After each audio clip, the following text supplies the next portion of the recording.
आज हम लोग श्रीमद् गर्ग संहिता के गोलोक खंड के 7वां अध्याय के 41वें श्लोक से प्रारंभ करेंगे।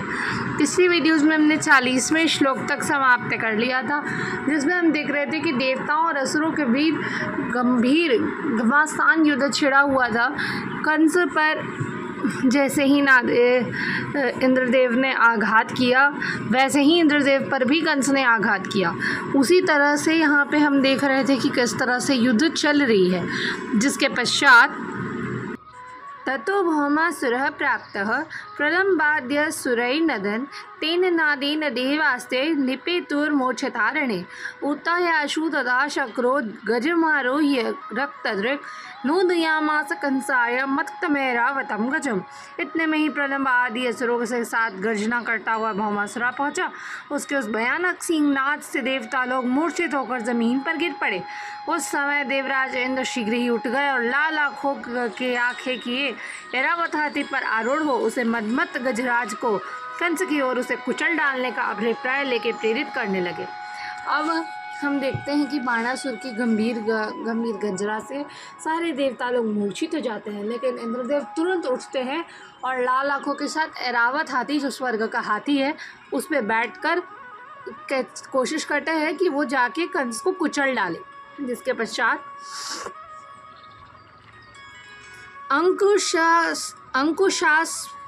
फालनात् क्रुद्धं पातयन्तं पदैर्द्विषः शुण्डादण्डस्य फूत्कारैर्मर्दयन्तमितस्ततः स्रवन्मदं चतुर्दन्तं हिमाद्रिमिव दुर्गमं नदन्तं शृङ्खलां शुण्डां चालयन्तं मुहुर्मुहुः।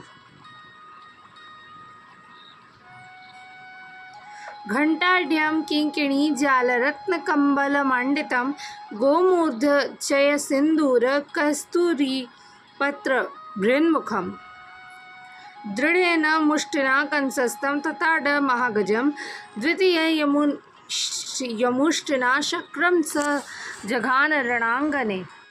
तस्य मुष्टिप्रहारेण दूरे शक्रः पपातः जानुभ्यां धरणीं स्पृष्ट्वा गजोऽपि विवलोऽभवत्।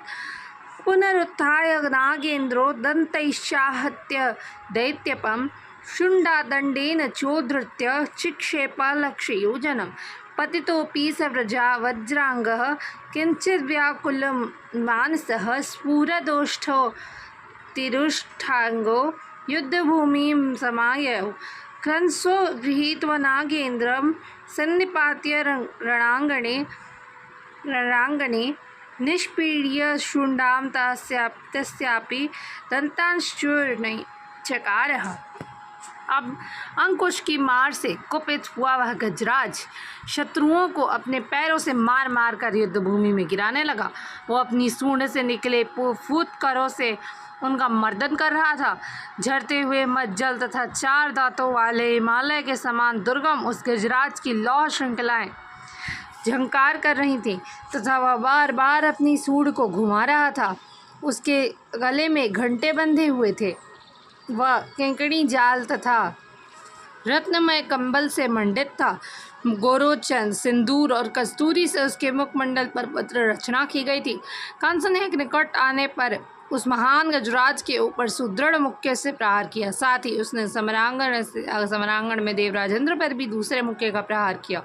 उसके मुक्के की मार खाकर इंद्र ऐरावत से दूर जा गिरे। ऐरावत भी धरती पर घुटने टेक कर व्याकुल हो गया। फिर तुरंत ही उठकर गजराज ने दैत्यराज कंस को दांतों से आघात किया और उस सूंड पर उठाकर लाख योजन दूर फेंक दिया। कंस का शरीर वज्र के समान सुदृढ़ था। वह उतनी दूर से गिरने पर भी घायल नहीं हुआ।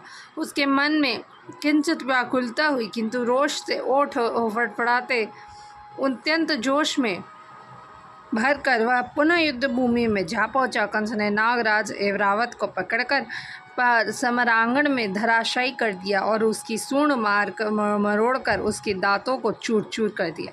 यहाँ पर हमें पता चलता है कि ऐरावत हाथी कंस पर हमला करता है। उसने काफ़ी असुरों को धराशायी किया, परंतु कंस पर हमला करने के पश्चात भी कंस को कुछ असर नहीं पड़ा। वो उठकर पुनः आ गया और उसने ऐरावत हाथी पर बहुत ही गहरा आघात छोड़ा। और इंद्रदेव को भी मुक्के से मारकर ऐरावत हाथी से खूब दूर फेंक दिया। धन्यवाद। आज के लिए बस इतना ही। हम लोग आगे के श्लोक अगली वीडियो में करेंगे। तब तक के लिए जय श्री राधे कृष्ण।